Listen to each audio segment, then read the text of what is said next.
All right, folks, we are here the final day of Overland Expo. We're about talked out, but I got one more conversation to have, and that is with Mike Ladden of Drive the Globe. Now, there are three sure things in life: death, taxes, and Mike Ladden in a big orange truck. That's right. So this is your... Well, this is technically the fourth big orange truck, Wow. believe it or not. Second Stewart and Stevenson in a row. So. Gotcha. So what are we looking at here? We are looking at my newest build, which is a 2002 Stewart and Stevenson. It's an old Army truck that I essentially turn into what I call my home, but it's a motor home. I guess this one would be 6-wheel drive though. Wow. What kind of rubber are we rolling on? Those are 48-inch tires. Is that all? Yeah. Is that all? Okay. Yeah. 48-inch tires. What do you air down to? So what's nice about this truck is it has central tire inflation. I saw that. So it's push button, and it has modes for mud, for sand, for highway. Wow. So it has preset, and you just do it from the cab on the fly. It's nice because you can come down a road and you cut off into a nice sandy off backcountry road or something, and you just hit the button and you're good to go. No stopping, no airing up, no airing down. Nice. It's nice. That is cool. Yeah. Well, the wrap turned out fantastic. It looks really good. Yeah, so I kind of like to keep, everybody kind of knows me obviously by the orange truck. So each truck, each iteration if you will, I kind of like to keep the heritage going and make little changes. So this truck I decided to name. I've never named a truck before. So I named it Baobab after the big African tree of life. Okay. And I went with the tree theme, so I wanted to put some trees on the side. Nice. And as we go inside, you'll see I even have a little mini tree in my kitchen. So. Nice, awesome. Before we get in there, you've got some fun activities back here. Motivation really between the last truck and this one, the reason, I guess, if you will, of why I built the new rig is that I wanted to get my motorcycles and my bicycle inside. Okay. So essentially it's very similar to the last truck with the addition of this 4-foot garage. And if you remember my old truck at all, the length is actually not much longer because everything was hanging off the back. Right. Okay. So this motorcycle, I'll call it contraption, actually runs on a cordless drill, believe it or not. Okay. And it's really easy to operate. So we can go if we want to come up. And up comes the motorcycle.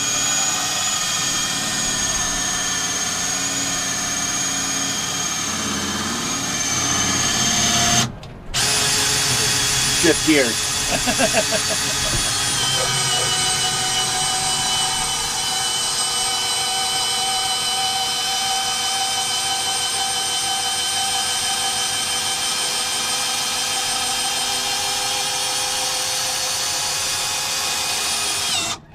And that's it really, and then it pulls in. It just slides in on the track.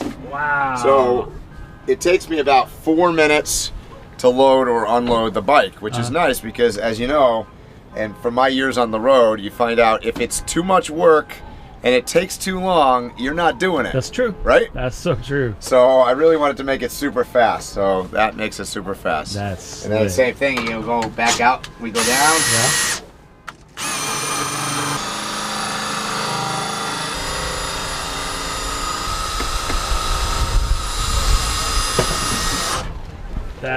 So it's super easy to load. You just put the bike in the wheel chuck, pull it up, and that's it. That is nuts, dude. How much does that bike weigh? So my bike is fairly light. It weighs about probably about 425 pounds with the equipment on it. Yeah. But this thing is rated to lift, I think, 1,850 pounds. You could put a Harley on. Wow. Yeah. That is nuts. So the other advantage about the garage is that all of my sort of equipment is in here. Gotcha. Solar controllers, inverter converter, my AC stuff, my DC stuff, my battery bank is back here, the water tank is back here. So if anything goes wrong, it's easy access, it's all in one location, and it gets it out of the habitat. Yeah. And it freed up probably 50-60% more cabinet space. That's the ticket right there, because there's nothing worse than having to pull stuff out of cabinets or pull panels off the wall and try to find, where's the fuse, where's the breaker, where's the problem. Right, and try to find it. Yeah. How many amp hours are you running? So on this truck, I was able to improve my off-grid capabilities, if you will, right? So I went with 1,000 amp hours of lithium. For the battery bank, there's 2,000 watts of solar on the roof. Okay. My water tank went from 85 gallons, I think, on the last truck. This is 170 gallons of water. You got a bathtub in there? Well, no, I wish I did. But I do have enough, I figured out, to take a shower every single day. I use about 4 gallons a shower, so I think I can go almost 2 months off grid, even taking a shower every day. So the capacities are a lot bigger. So that's, cool. You know, as you know, it's electric, it's water and food are sort of the limiting factors of how long you can stay, you know, off grid. That's awesome, man. Yeah, let's see what you got going on inside. Of course, obviously we kind of just walked on it. This truck also has a rear deck, so it's going to be nice. I cannot wait to be able to back up to a river or something and just sit up here on my chair, right? Oh, that's going to be so cool. Oh my gosh. This is nuts, man. This is gorgeous. So I like to call this, you know, this is my kitchen, right? I've got pretty much everything. Since I live full-time on the road, it's been 3.5 years now. Okay. I've got my stove. I've got an oven down below here. Right. Up above, I've got a microwave. And then obviously I got coffee machine and toaster. The goal here really was that I could roll into camp and not have to do anything. Gotcha. My setup and takedown time is pretty much 0. Yeah. Everything is fastened down. Oh. So I mean, even the plant, the you know, the computer, everything is attached. So there's really nothing to set up and take down on this build. That was kind of and here's my tree. Yeah, I love it. This folds up. It's a little table, so if I need extra space to work on. Gotcha. One of the changes that I found, and I wanted to make sure for the future, if I need to modify anything, I created a chase on this truck. So these panels come off, and so does this one in the middle, so I can bring things in from the garage in the future. And I decided to go all touchscreen. So I have Garmin power switches. They control like lighting and all the rest of the stuff. Wow. It's all just being done on an iPad here. Wow. And you know, Amazon Echo Show or whatever. So she does all my music. So everything is sort of like, you know, the ability now with Starlink.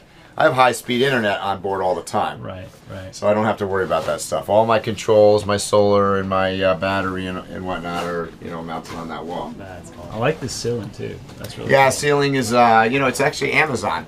So, you know, I tried not to use wood because, you know, traveling around all the time, you're always switching climates and whatnot. So, you know, it's plastic, really, ceiling. A vinyl wood floor. These are actually IKEA cabinets. I take flack online about that sometimes. But people say, they're not going to hold up. Well, I've been beating around for 3 years now. They hold up. Nice. So it's all IKEA. The fridge is under here, the pull out. I've got, what's going on here? I've got a dual zone fridge here in the Habitat, and then I have another dual zone fridge actually in the cab. Oh, really? So I have, this is a 75 and that's a 65. Okay. Plenty of space. Plenty of space, yeah. Nice. So once again, that increases my time I can stay off road, right? Absolutely.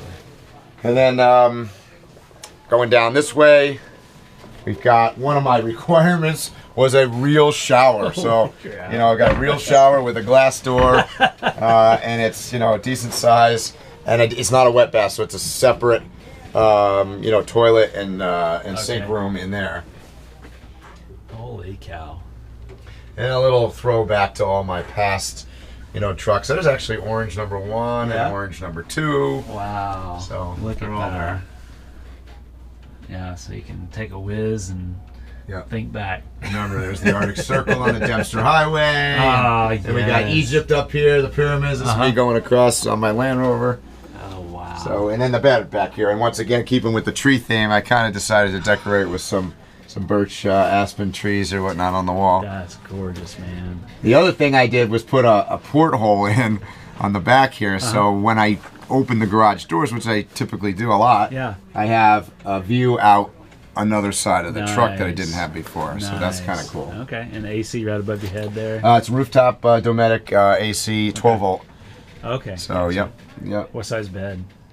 This is a full-size bed, so but it's a real bed. Like I got a 13-inch mattress or something, so it's a real mattress. So it's comfortable, and I travel around so much that people are always inviting me. Hey, I got a spare bedroom or whatever. I'm like, no, I'm gonna sleep in my own bed. I'm good. It's nice. I'm good. You poor thing. You know, you've been living outside. Come in. Right. Exactly. Nice wardrobe here. Yeah, wardrobe. All the doors open up. Right. You got hanging, and you got shelves and whatnot. That's the one thing I gained from the last truck is I've been able to, once again, moving everything to the garage. Okay. I've got more wardrobe. The bump out on my prior truck for this space was the angled bump out in the back, right, where the bed was. Now it's wider, so I've been able to add more cabinets in the bedroom. Okay. So even though it's the same square footage as my last truck, it's like much bigger. That's awesome. So I haven't seen this. I had no preview to what we were walking into, and I'm legitimately amazed. Now, how long? I heard rumors, but how long did it take you to build this? That's the tough part here. Okay. So, living full time with no actual home anywhere, right, I have to do it fairly quickly. So I sold the last rig at Overland Expo West. Right. In fact, I had like 20 people pack it up for me, and I drove a U-Haul. Picked this truck up in St. Louis, and then drove it to the East Coast. I built this in 3 months. Holy crap, dude. 18 hours a day, no days off. Yeah, that's awesome. You couldn't hire a shop to do it that fast? No. And granted, I did have a bunch of buddies and friends helping out on various things and various projects, but it was a tough go. Fantastic. Unbelievable. Well, I guess the last thing is the cab. Can we see what this looks like? Let's look at it. Yeah? Dude, I'm serious. So I came into Expo feet tired. I bet. I finished building this on Sunday, last Sunday. A week from today. Holy cow. This door's open. That other door I didn't have open. So if you want to, I don't know if you want to go in there or. All right. So what am I looking at here? So this is the cab. These things come from the military, pretty Spartan. They're loud, they're metal, they don't have any insulation. So I basically insulated it, carpeted it, put in the Shieldmon seats, so they're super comfortable. And the Iceco refrigerator, the second dual zone, is behind, in between the two seats. And I just kind of, made it look a little bit more, what I would call less military. I guess that's the best way you could describe it. That's pretty comfy.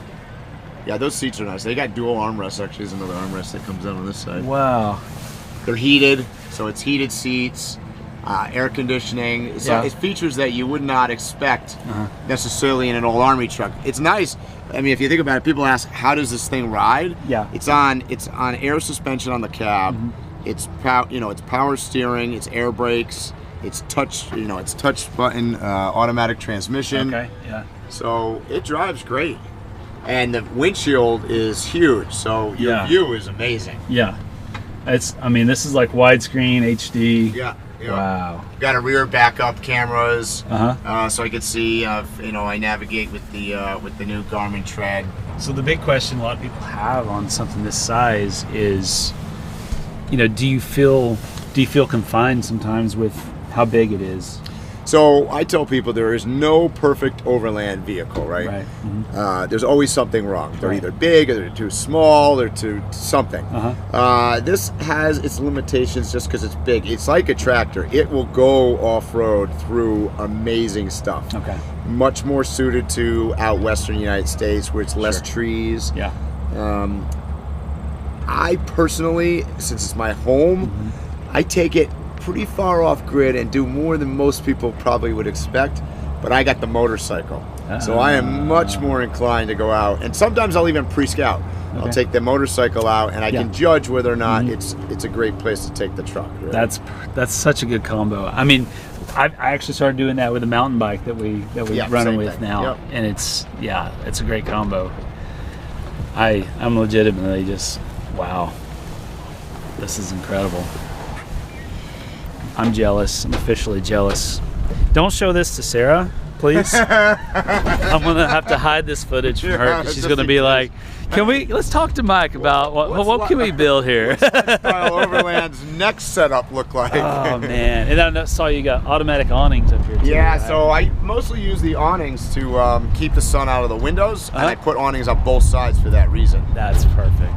That's perfect. And because the truck's so high, of course, yeah, they're powered awnings because you can't get up there to reach up to, you know. Yeah, very cool. Well, Mike, again, always a pleasure. Yeah, it's been well, fun. thanks for coming out, Kevin. It's been awesome. Thank you for giving me this tour. I'm just, it's an incredible footprint, incredible build, and you've done an amazing job in an unbelievable short amount of time. So, good job. Let's go camping. Let's do it, man. Let's do it. Let's take this thing out to the hot springs somewhere. Absolutely. Yeah. All right, guys. We'll see you on the next one.